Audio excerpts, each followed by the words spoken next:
Russia's top diplomat on NBC's Meet the Press underscored how far apart Ukraine and Russia remain, even after the White House pushed for peace. Well, Vice President Vance said he remains confident the U.S. can broker an end to Russia's war on Ukraine despite substantial roadblocks. NBC's Alice Barr has the latest now from Washington.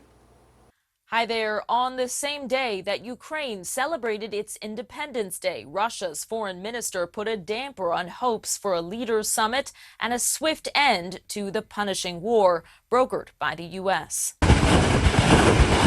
With Russia's assault on Ukraine showing no sign of slowing down, targeting energy infrastructure and an American-owned electronics factory in recent days, two very different views are emerging from the U.S. and Russia about the prospects for peace. Vice President J.D. Vance pointing to progress after President Trump met separately with Russian President Putin and Ukrainian President Zelensky. This is the energetic diplomacy that's going to bring this war to a close. While Russian Foreign Minister Sergei Lavrov threw cold water on the president's push for a Putin-Zelensky meeting. There is no meeting planned. Putin is ready to meet with Zelensky when the agenda would be ready for a summit.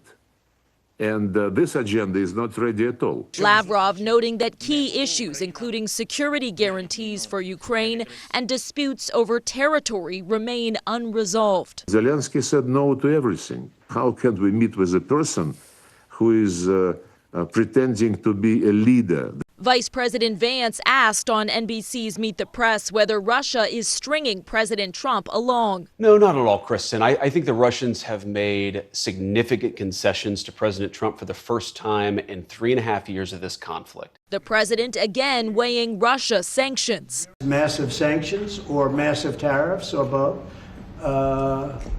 Or do we do nothing and say it's your fight? While in Ukraine, Sunday, a celebration of 34 years of independence, with a grave threat hanging over the years to come. There is one new positive sign as Russia and Ukraine carried out another large-scale prisoner exchange, swapping 164 prisoners of war from each side and offering hopes they can still make progress. In Washington, Alice Barr, NBC News.